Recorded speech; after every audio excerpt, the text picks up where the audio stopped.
In today's video, I want to show you guys how you can fix the problem that you have a flickering screen here on your Philips TV. Okay, first what we can do is that we unplug the TV, wait like 2 minutes, and plug after that the cable in again. What you also can try meanwhile is that we try to clean up the cable and also like the cable, the power cable port. So this is really important because sometimes, yeah, you have like a bit of dirt or something like that, and then you have to clean it up to fix the problem. So, and if this doesn't work, then we can try to go here from the home menu to the right into the quick settings.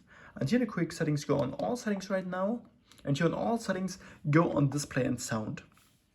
And then on picture here, on picture, and then go here on, down there, all the way down until we get here to reset to default. And here we click on reset to default to make a full reset here from the picture settings. And sometimes then the problem is fixed. What you also can try to do, if this doesn't work, then try to go here on picture mode and turn this on user.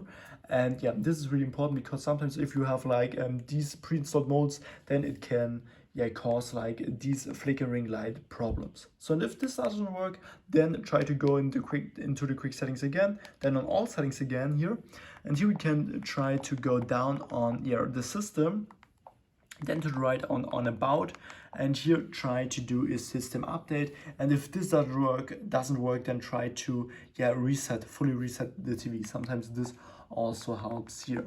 So and yeah, if everything of this doesn't work, then we can try to go on where is it, on system here, you can stay on system and then go all the way down, and then you can try to reset the TV, and after that your problem should be fixed. If not, then you can also try to unplug every single HDMI device or every single device you have plugged in the TV. Sometimes these devices can also make some problems or something like that you get a flickering screen. So make sure that you fully unplug everything, and after that your problem should be fixed. If I could help you with the video, then please leave a like and subscribe, and see you next time.